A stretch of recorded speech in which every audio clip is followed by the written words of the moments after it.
방송을 사랑해 주시는 동포 여러분, 안녕하셨습니까? 보고 싶은 얼굴, 그리운 목소리, 이소연입니다. 코로나19로 인해서 경기가 점점 얼어붙고 있습니다. 이로 인해서 청년들의 취업도 어려워지고 있는데요. 국내 취업문이 좁아지다 보니까 아예 해외로 눈을 돌리는 청년들이 많다고 합니다.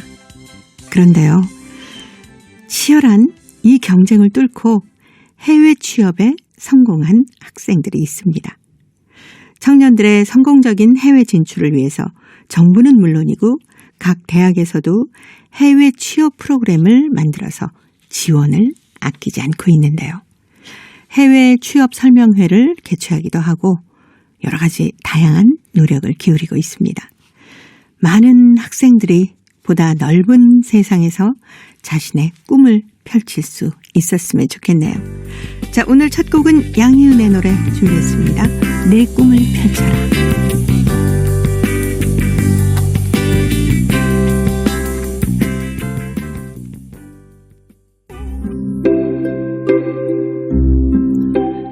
동포 여러분의 편지 사연으로 함께하는 시간입니다. 행복우체통. 화요일의 행복우체통 홍익대학교 글로벌 경영학과 전춘화 교수님과 함께하는 시간입니다. 어서 오세요. 안녕하세요. 취업 얘기를 하니까 아무래도 교수님께서 청년 취업을 맡고 계시잖아요. 제일 피부로 많이 느끼실 것 같습니다. 네, 맞습니다. 이제 학생들이 학교에 들어온 목적은 교육도 받지만 네. 결과적으로는 사회에 나가서 자기 자리를 차지하는 거잖아요. 자기 그렇죠. 자리를 찾아가는. 네. 그렇기 때문에 취업과 자기 진로 교육을 저는 이제 학교에서 별도로 시키진 않았지만 네, 동아리를 통해서 담당하고 있습니다. 네. 근데 국내에서 취업이 요즘에 그 대기업이나 이런 데서 많이 뽑지를 않잖아요.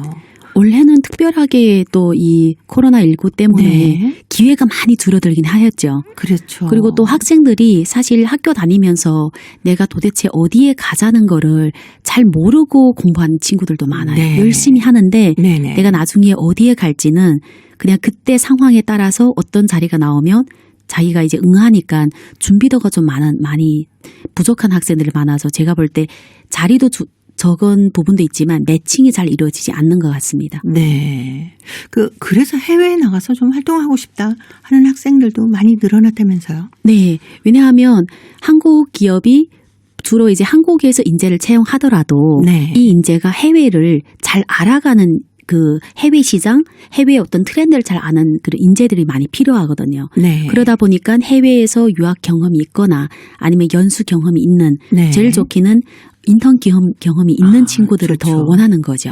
네. 네. 그래서 제가 이제 학교에서는 저는 이제 경영학과에서 저희들 이제 상경학부에 전공을 하면서 1년을 중국에 보내거든요. 아니면 일본에. 저는 네. 이제 중국 주로 담당인데 이 친구들이 뭐 통번역사가 되는 거 아니라 기업에서 마케팅을 할 때 중국의 한 분야를 좀 알아갈 수 있는, 그러면 해외에서 일하는 한국 기업에서 일해본 적이 있는 친구들을 이제 양성하는 네. 그런 일을 주로 합니다. 그러다 보니까 이렇게 경험 있는 친구들이 한국에 돌아왔을 때 아니면 중국에 있을 때 취업 그 확률이 기회가 훨씬 더 많습니다. 네. 그러면 아무래도 중국에서 이제 인턴 생활을 하다가 한국의 기업으로 오면은 중국과의 여러 가지 교류 같은 것 뭐 이러는 데서도 굉장히 많은 도움을 받을 수 있겠네요. 그렇죠. 왜냐하면 네. 한국의 기업이 중국 나갔을 때 기본적으로 네. 직원분들이 95% 이상은 현지 분들입니다. 네. 그렇기 때문에 이 친구가 인턴하던 어떤 경험이든 기업에 가서 이렇게 그 기업의 문화를 잠깐이라도 이렇게 느끼고 온 친구들은 업무상에서 엄청나게 도움이 되고 또 그렇죠. 업무하면서 사실 선후배를 이제 그 만나잖아요. 네. 그러면 네이버에서 찾는 내용보다 그 현지 사람들한테 물어보고 현지 사람들한테서 이제 도움받는 것이 더 확실하죠.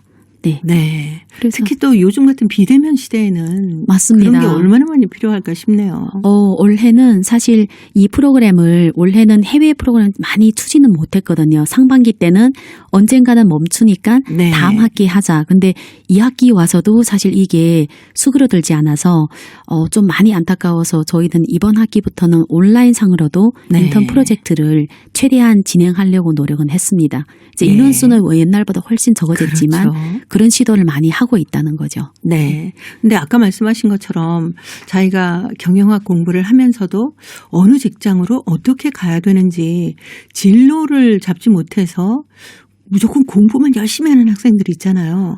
어떻게 준비를 좀 미리 해야 될까요? 이게 대학교를 사실 들어올 때 내가 가려고 하는 학과를 잘 알고 들어온 학생이 있는가 하면 네. 모르고 들어온 학생들도 있습니다. 그렇죠. 그냥 경영하면 경영에서 뭘 배우는지 모르는 친구들이 의외로 네네네. 많다는 거죠. 그러면 대학교 사실 4년이란 시간이 굉장히 짧거든요. 그래서 저희는 이제 진행할 때 1, 2학년 때는 이 전공을 전체적으로 넓게 배우면서 이 전공에서도 포인트를 하나 잡아라는 거죠. 네. 그러면서 내가 추후에 하고 싶은 직장을 제일 좋기는 그 확실한 그 직장명까지 나왔으면 회사를 찾는 게 아니라 네. 내가 필요하는 그 업무의 그 업종을 네. 찾는 게 중요하고 3, 4학년 때 내가 배운 내용을 가지고 국내 인턴이든 해외 인턴이든 인턴 프로젝트를 다양한 학과의 친구들 같이 풀어보는 과정에서 내가 이제 어떤 방면을 잘하고 어떤 방면을 못하는지를 알 수가 있습니다. 그러면서 만약 한 4학기 정도 이 프로그램을 같이 진행했다면 기본적으로 자기 업종을 잘 찾아갈 수가 있습니다. 네. 네. 그래서 저희는 이제 제가 이제 학교에 있을 땐 보통 1, 2학년 때는 열심히 공부하면서 학교 내에 인턴 프로젝트, 그러나 기업 거를 학교 가져와서 네네. 3, 4학년 학생을 체험하는 걸 1, 2학년이 같이 서브 역할을 하는 거죠. 그다음 3, 4학년 때는 최대한 기업에 가서 내가 원하는 그 기업의 업종을 여러 개 테스트하면서 내 진로를 찾아봐라는 거죠.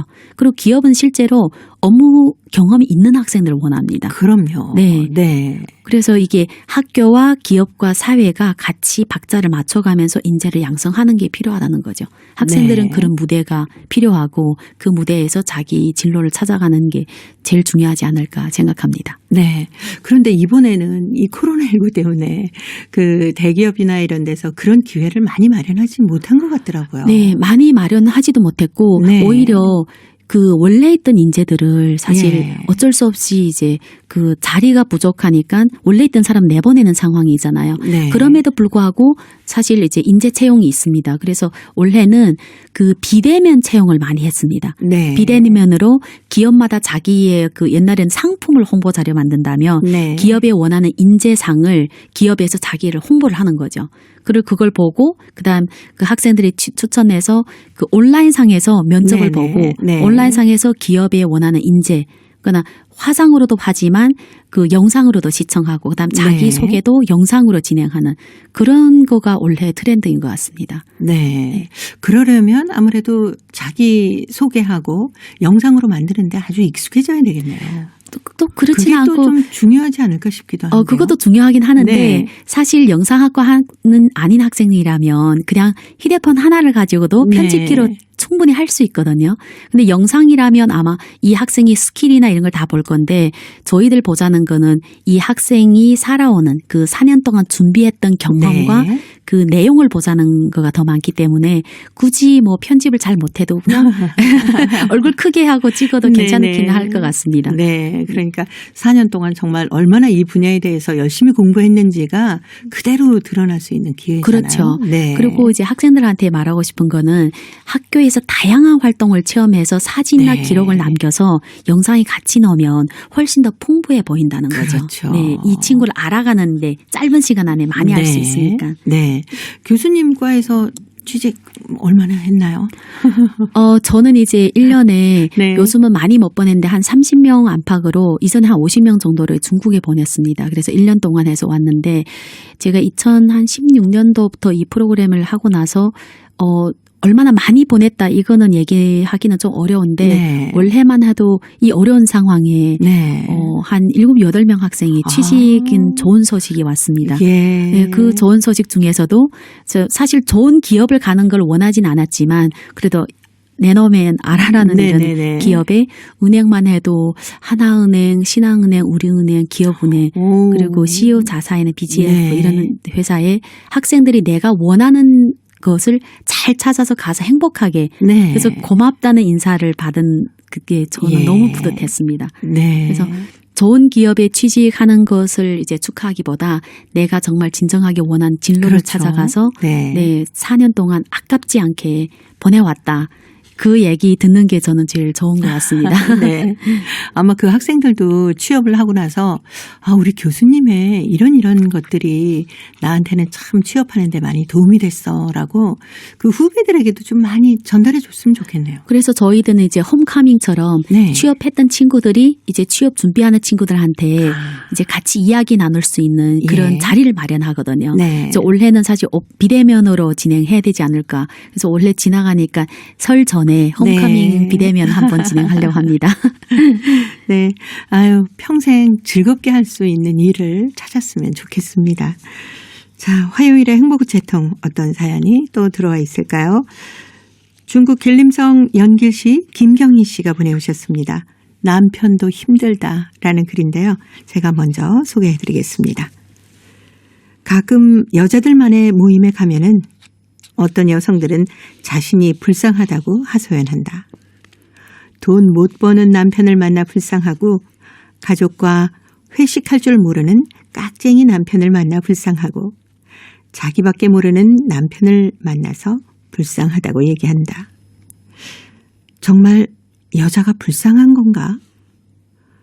돈 잘 버는 남편 만나 자유롭게 뭐나 선택할 수 있다면 행복할 것 같다.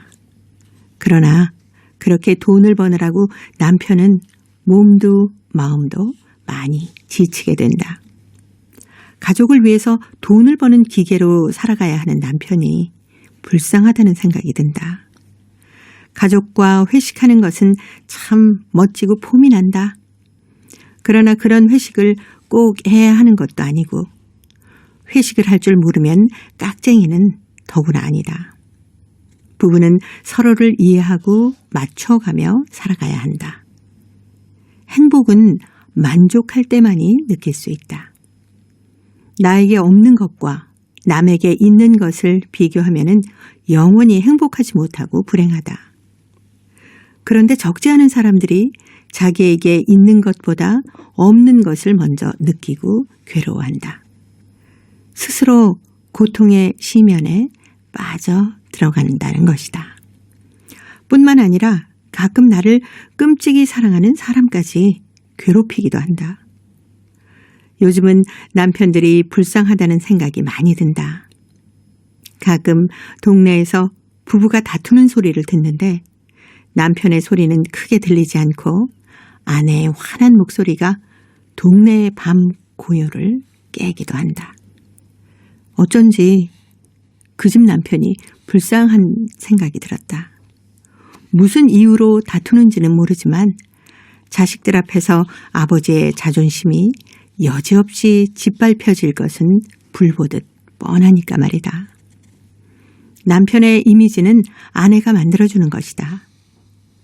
구겨진 남편이 아닌 신사스러운 남편은 아내가 만드는 것이다. 신사 대접을 해줘야 남편이 신사가 된다. 나만 불쌍한 것이 아니라 함께 살아가는 내 남편도 삶이 힘들다. 남편의 목소리에 귀 기울여주고 그의 목소리 톤을 높여주고 그의 어깨에 힘을 실어주자. 이것이 아내의 몫이고 의무이다. 젊었을 때는 미처 몰라서 나도 가끔 남편과 목소리를 높인 적이 있었는데 반백을 넘은 이제야 뒤늦게 후회가 된다. 철이 들지 못한 나 때문에 그동안 남편이 많이 힘들었을 것이다. 그래도 늦게라도 철이 들어서 남편의 작은 사랑에도 크게 감사해하며 동고동락하며 살아갈 수 있어서 정말 다행이다. 그러면서 우리 아내들이 남편들의 현 주소 그대로를 받아주며 가정의 화목과 행복을 만들어가기를 진심으로 바라는 바이다. 나는 그립니다. 남편에게 보내는 응원가네요. 네. 네. 아이고, 저도 반성 많이 합니다. 다 불쌍하죠. 이렇게 보면. 네. 네. 다 힘들고 다 불쌍한 것 같아요. 그렇죠. 네. 근데 대부분의 여자들은 이제 자신이 가정에서 일을 하고 뭐 자녀 뒷바라지하고 뭐 이런 것들 때문에 나만 왜 이렇게 힘들지? 나만 왜 이렇게 불쌍하지? 이렇게 생각하는 경우가 꽤 많지 않습니까?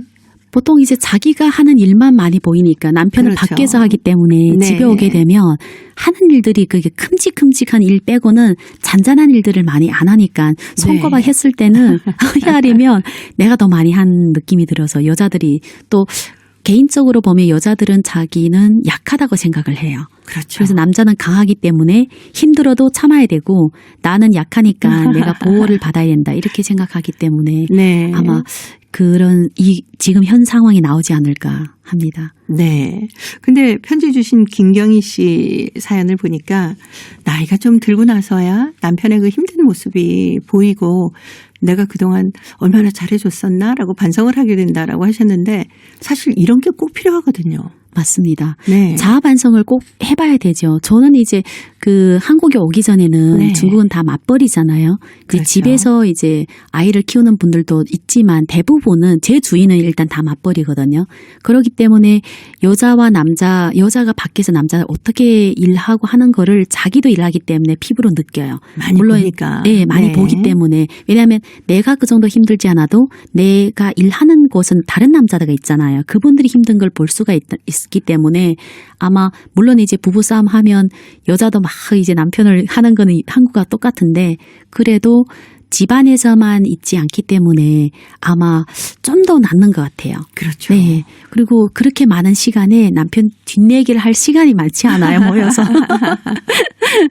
그렇기도 하겠네요. 정말 뭐 밖에서 일하고 들어와서는 다른 분들하고 남편을 비교해서 막 이렇게 얘기할 네. 시간이 거의 없으니까. 맞아요. 네. 그 자기도 일하고 주말 되면 쉬고 그다음 어쩌다 친구 만나면 사실 이런 얘기는 이렇게 뒷얘기 막 하다 보면 피곤하거든요.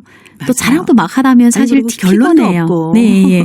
전번에 듣던 얘기 이번에 비슷하니까 저는 이제 친구들 만나면 뭐 쇼핑하거나 아니면 어디에 가서 이제 같이 좀 재밌는 걸 네. 그렇기 때문에 저 집 이야기도 별로 듣고 싶지는 않고 나도 내 집 이야기 별로 이렇게 공유 안 하니까 물론 네. 이제 다 다르겠지만 그런데 이제 한국은 여자들이 좀 많이 힘들죠. 집안의 모든 것을 여자가 책임지고 아이 양육까지 네. 책임지니까 그렇게 그리고 또 시간이 상대적으로 좀 여유가 조금 있고 그러니까 그 현상이 나오는 것 같습니다.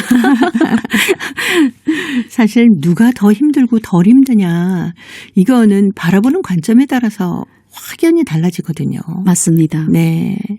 그러니까 본인이 일을 하고 들어가서 힘들면 남편도 일을 하고 들어왔으니까 똑같이 힘들겠지라고 생각을 해줘야 되고 남편도 내가 일하고 들어왔을 때 이렇게 힘드니까 일하고 들어온 우리 아내도 힘들겠구나 아니면 집안에서 하루 종일 일을 했던 우리 와이프도 힘들겠구나 생각해서 좀 도와주려고 하면 이게 뭐 누가 불쌍해 소리는 안 나올 것 같아요. 그렇죠. 근데 가끔 이제 들어보면 집에서 맨날 놀고 스트레스도 안 받는데 집에 한 게 뭐가 있냐 이렇게 하는 남편도 사실 있어요.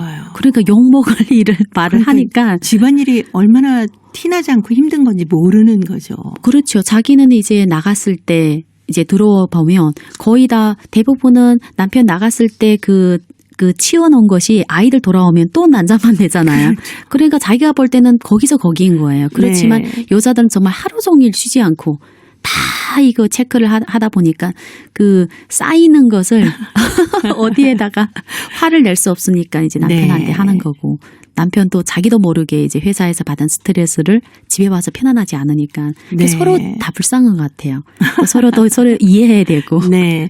조금만 마음을 손바닥 뒤집듯이 딱 바꾸어 먹으면 훨씬 더 서로에게 소중한 관계가 되고 또 불쌍하다 당신 왜 이래 이러지 않고 좀 잘 지낼 수 있을 것 같은데 그게 좀 세월이 필요합니다.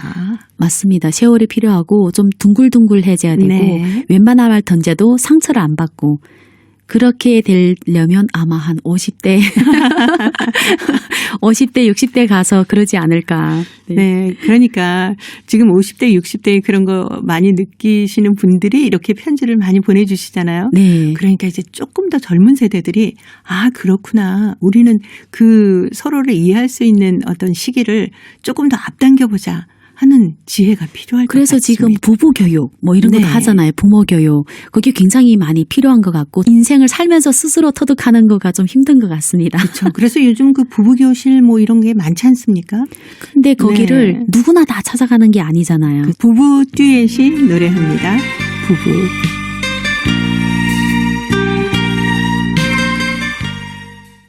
동포 여러분의 따뜻한 사연으로 아름다운 추억을 만들어 드립니다.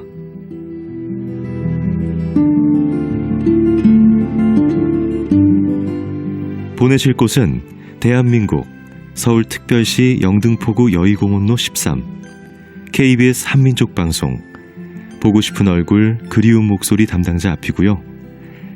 인터넷 주소도 알려드립니다. KBS 홈페이지 www.kbs.co.kr에 접속하신 다음 라디오, 한민족방송, 보고 싶은 얼굴 그리운 목소리를 순서대로 클릭하신 다음 청취자 참여 코너에 글을 남기시면 됩니다.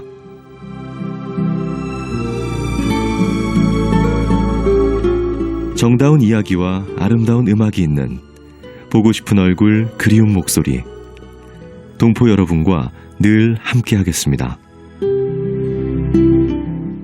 화요일의 행복우체통 홍익대학교 글로벌 경영학과 전춘화 교수님과 함께하고 있습니다. 자, 이번 사연은 중국 흑룡강성 오상시 김량희 학생이 보내왔습니다. 사랑이라는 글인데요. 전춘화 교수님이 소개해드립니다. 할머니 집에서 방앗간에 학원 공부를 끝마치고 나는 오늘 고모랑 동생이랑 함께 밀락촌에 있는 엄마 집으로 향했습니다. 집에 도착해서 잠깐 숨을 돌린 후 고모는 나와 동생을 데리고 텃밭에 들어갔습니다. 우와, 풍년이다. 방울방울 달린 빨갛고 노랗고 파란 크고 작은 토마토들이 저렁저렁 달린 것이 너무나도 귀여웠습니다. 우리는 아기 다루듯 조심조심 따서 바구니에 담았습니다. 그 다음 고추를 땄는데 길고 짧고 뚱뚱하고 꼬부라진 모양들이 참 우스꽝스러웠습니다. 고모는 또 포도를 따자고 했습니다.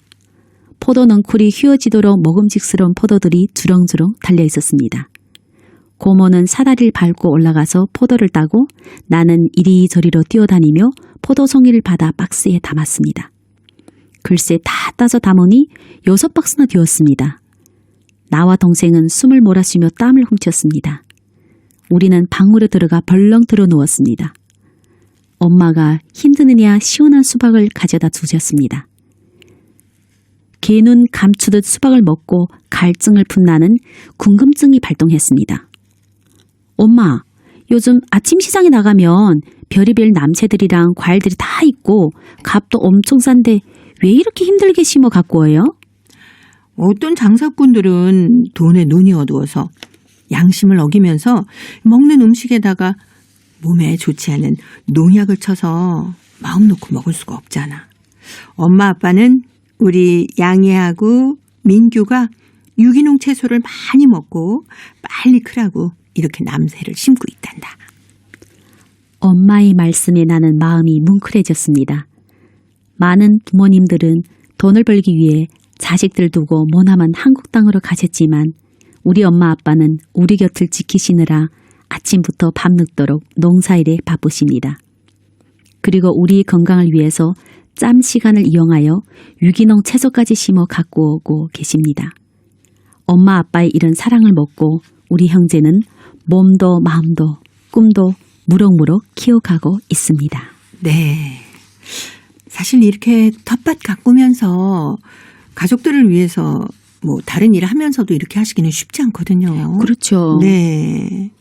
포도까지 키우시네요. 그러니까요. 보통 저는 보면은 뭐 예. 토마토 뭐 예, 이렇게 야채 주로 하는데 상치 뭐 예. 이런 것들 하지 않습니까? 그렇죠. 그것도 고추, 오이 뭐 네. 이렇게. 근데 텃밭에서 뭐 굉장히 작은 텃밭이 생각했는데 네. 포도가 6박스 나왔다고 하지 않았어요? 엄청 큰 땅인데요.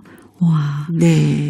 요즘 저희 이제 한국공사문화센터의 박홍희 회장님께서 네. 텃밭을 하거든요. 네. 별장 앞에 그 잔디를 다 텃밭으로 고쳐가지고 텃밭을 2군데나 하십니다. 그래서 저희는 여름 내내 네. 가지며 뭐 무며 옥수수며 감자, 토마토, 포도도 있어요. 아, 네. 네. 요즘 고구마도 고구마. 예, 네. 제가 볼 때 한 몇백 킬로 되는 것 같은데 그거를 옆에 분들 다 나눠주면서 이제 드시고 해서 이거 보니까 그 생각 갑자기 났습니다. 네. 동포분들은 아마 텃밭 이렇게 가꾸시는 분들이 상당히 많으실 것 같은데요. 네, 맞습니다. 특별히 저희들 이제 먹고 싶은 저희 친척들 보니까 고수, 그다음에 네네. 이제 중국에서 가져온 종자 그런 뭐 팥 이런 거 아. 그런 걸 작게 그리고 상추 심은 분들 많고 예, 토마토 상추 많죠. 예.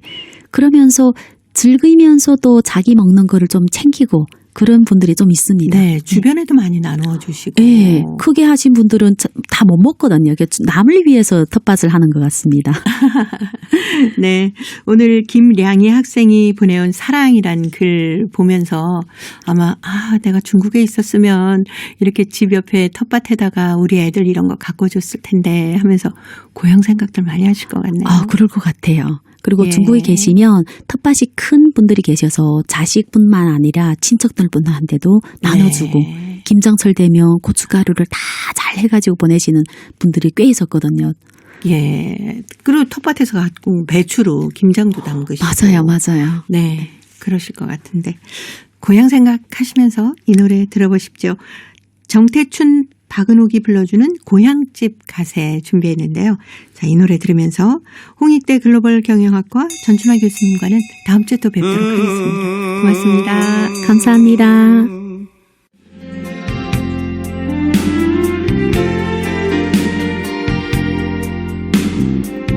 KBS 한민족 방송은 7천만 온결어의 꿈을 담습니다. 지구촌 곳곳으로 뻗어나간 한민족의 중심 채널 KBS 한민족 방송은 더 나은 미래를 위한 초석이 되고자 합니다. 여기는 대한민국 서울에서 보내드리는 KBS 한민족 방송입니다.